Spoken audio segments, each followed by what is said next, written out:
Hey guys, back with another video here for you about these new Orgonite that I've just created. So these ones here are just new, just fresh out. They've been polished up and all that. We're going to do another water test with them.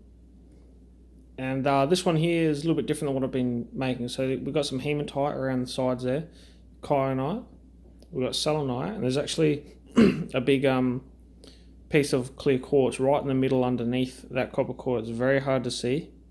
It's gone like very transparent in the resin.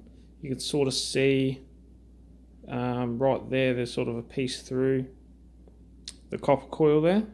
So if you can sort of see the outline of it. But it is in there, and that's the width between the two pieces of kyanite, the length of it rather. On top we got as well steel and brass little shavings there. So they're the little metal splinters, just like the ones on the back. Bring that around there, and it's just dense with brass powder. You can see that big gold like ring around the top there. That's because all the brass has sort of settled down and made it very dense, but then it's all spread out as well over this whole distance here. So yeah, so that's what I just made. And as well, this copper coil up the front, my understanding is if the S pattern is facing you, this is a SSB coil. So if the S pattern is facing you, that's where the energy is going to be broadcasted out from. It's directing it straight up and out.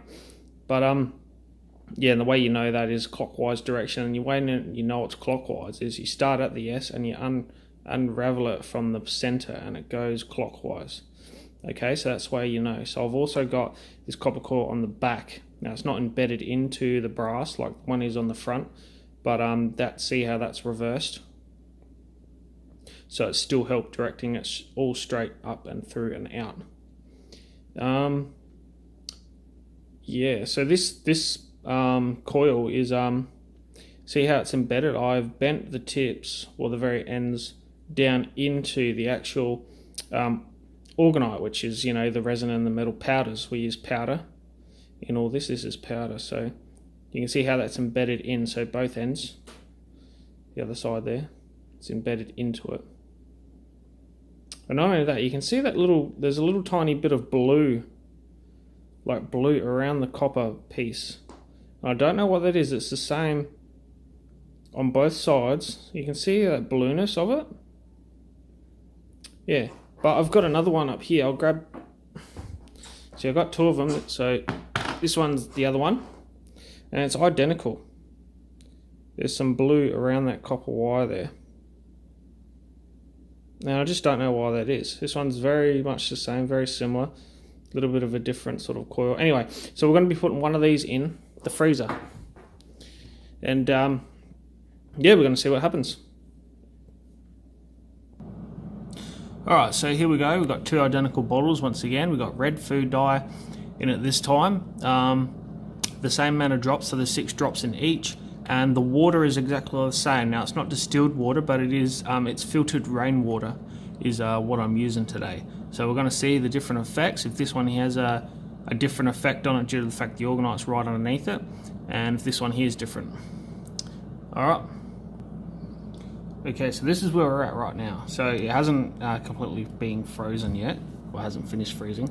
I'll take this off of the orgonite that I'm using and just put them close together so you can see the difference. So you can see the only difference that's really the one with the orgonite on it is more tapered, more, you know, you can see from the top how it comes in a lot more than this one here. So still going to have an effect due to the fact that it's still within the freezer, the orgonite is. But yeah, the one with it sitting on top is like it's more sharp and pointed at either end of it. You can see the difference there, how it's rounded and not with the one that's on top. So we're going to continue the freeze and we'll just see the end results. Okay, so check this out, right? I'm going to zoom in. On this one here with the orgonite, you can see these lines that are like going diagonally across, like it's rotating it around. This one doesn't have it at all, so it doesn't have it, but you can see this one, if you know what I mean. So maybe I'll take it down and get the light. See how it's it's going up at an angle. It's like wrapping around it, sort of a thing. Interesting. The tip of it is much more pointed than this one. So that's them close together. You can see they have structured completely different. This one's way more tapered up the top and at the bottom than this one. It's just sort of round and domed. So yeah, interesting. But that's just the freezer. But yeah, we'll just keep going until they're completely solid. So I wish I could show you guys the end results, but as you can see, it's completely shattered it. Why? I have no idea. I haven't tampered with it. I just opened it up to check, see what was going on, and it's completely shattered it. So whether this is like some energy like thing and it's, I don't know, and it actually made it shatter, I have no idea. But yeah, interesting nevertheless. If we can get it off. Yes, I can't really show you much at all. You can't see anything really because of the glass, but once again, this is the piece that was on it. So you do have that copper coil there throwing that energy straight up and out. And the same one on the bottom going, that's anti-clockwise there. So the energy's gone straight up and that's gone the same way straight up. So could be that I've made quite a powerful piece and it's just using your brass powders and stuff like that and the combination of all your the crystals and stuff. But yeah, thanks for watching, guys.